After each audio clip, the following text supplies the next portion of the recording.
العالم على مشارف حرب نووية هتحرق الأخضر واليابس. الأمور بتتطور بسرعة جدا الفترة الأخيرة. بوتين بيوقع رسميا على العقيدة النووية الجديدة، ودول زي فنلندا والسويد بيجهزوا نفسهم للخراب القادم. وأوكرانيا خلاص بدأت رسميا استخدام صواريخ الأتاكامز الأمريكية وضربت بيها العمق الروسي، في نفس الوقت اللي الحوثيين كانوا بينفذوا فيه هجوم بحري على مدمرات أمريكية في البحر الأحمر. فإيه هو الرابط بين الكلام ده كله، وإزاي ده هيأثر على الوضع الاقتصادي العالمي وعلينا احنا بشكل خاص؟ كل ده هندردش فيه سوا النهارده. انا محمد البحراوي، وتعال نشوف الرابط.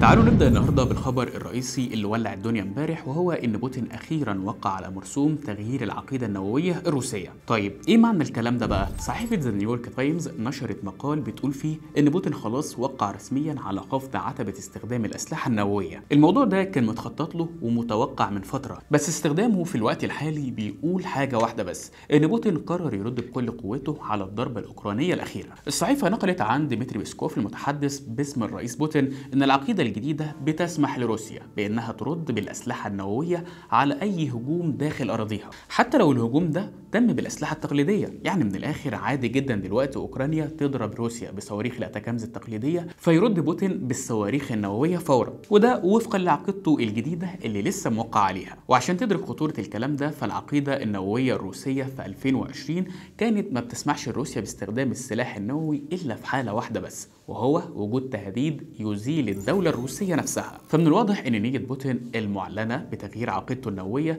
ما خوفتش زيلينسكي اطلاقا، وبعد السماح ليه باستخدام صواريخ الاتاكامز بعيدة المدى قرر بعدها بساعات ضرب عمق روسيا ب6 صواريخ. الدفاعات الروسية قدرت ان هي تصد 5 منهم، وسقط الصاروخ السادس على الهدف. واعلنت وقتها القوات الاوكرانية رسميا ولاول مرة انها ضربت ترسانة اسلحة في منطقة كارتشيف باستخدام منظومة صواريخ الاتاكامز. خد بالك ان الهجوم ده نتج عنه انفجار كبير جدا بسبب صواريخ الاتاكامز اللي بيوصل مداه ل 300 كيلو متر، ولان الصاروخ ضرب مستودع ذخيره فحصلت انفجارات ثانويه هزت المكان كله. في نفس الوقت ده هنلاقي دول زي السويد وفنلندا بيحذروا المواطنين عندهم بانهم يجهزوا نفسهم للحرب الوشيكه. يعني بحسب الايكونوميك تايمز فالحكومه السويديه بدات في انها توزع 5 مليون نسخه على المواطنين من كتاب بتحذرهم فيه من الكارثه القادمه. الكتاب هو اللي انت شايفه في الصوره ده، وبعنوان ماذا لو حلت الأزمة. طبعا الكتاب ده بيقدم للناس نصايح خطيرة جدا. النصايح دي ما بتتقدمش إلا في أوقات الخطر الشديد والاستعداد للحرب، زي تخزين المياه والغذاء والاستعداد للقطاع الكهرباء والاتصالات، وكمان تخزين الأدوية وأكل الأطفال.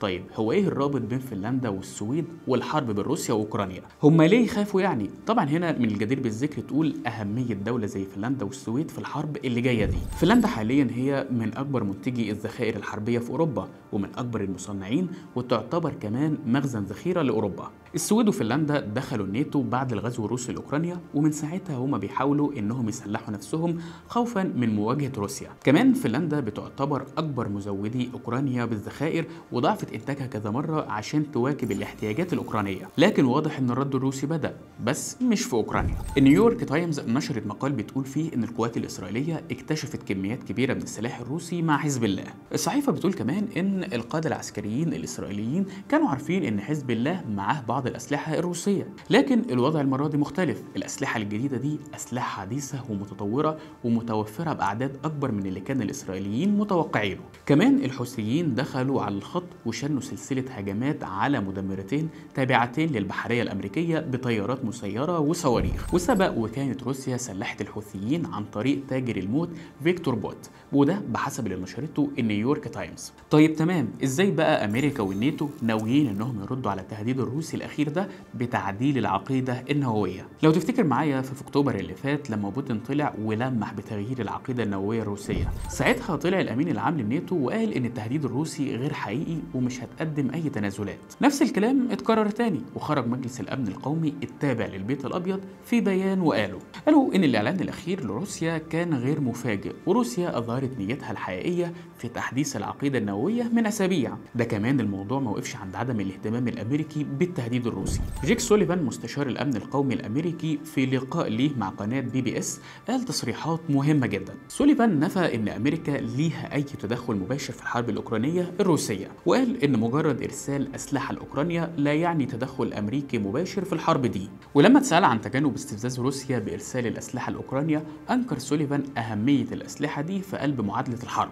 الراجل قال احنا قدمنا دبابات لاوكرانيا وطائرات F-16 وصواريخ هيمرس وصواريخ باتريوت، فهل كل ده عمل فرق على الارض؟ اوكرانيا دلوقتي بتعاني في المعركه، لكن يمكن اهم حاجه الراجل ده اتكلم عنها هو التدخل الكوري الشمالي. سوليفان قال بكل صراحه احنا حذرنا روسيا بشكل كبير من الاستعانه بقوات من كوريا الشماليه، وبلغناهم باننا هنرد وقريب جدا كمان. فيا ترى ايه اللي كان يقصده بالرد ده؟ عموما هنشوف قريب. دلوقتي بقى ايه تاثير الكلام ده على الاقتصاد العالمي؟ وهل ممكن يحصل ارتفاع عنيف لاسعار النفط او الذهب؟ الحقيقه هو ان لحد دلوقتي الدنيا مستقره بشكل كبير. لو جينا نبص على اسعار النفط هنلاقي ان سعر الخامين الرئيسيين في العالم غرب تكساس وخام برنت اسعارهم ما زالت في استقرار. برنت عند $73 للبرميل وغرب تكساس عند $69، في حين ان احنا لو رحنا نبص على اسعار الذهب واللي الطبيعي انها تزيد بشكل كبير جدا في اي ازمه، هنلاقي انها زادت زياده مؤقته عند $2635، لكنها رجعت تاني واستقرت عند $2629 للأونصة،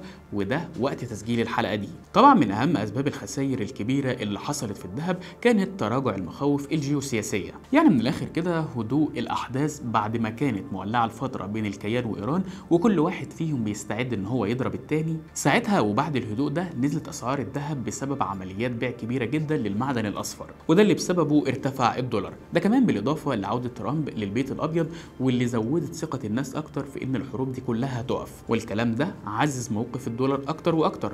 لكن خلي بالك إن الوضع ممكن إن هو يتقلب في أي لحظة. كام حرب عالمية معناه انهيار كل شيء.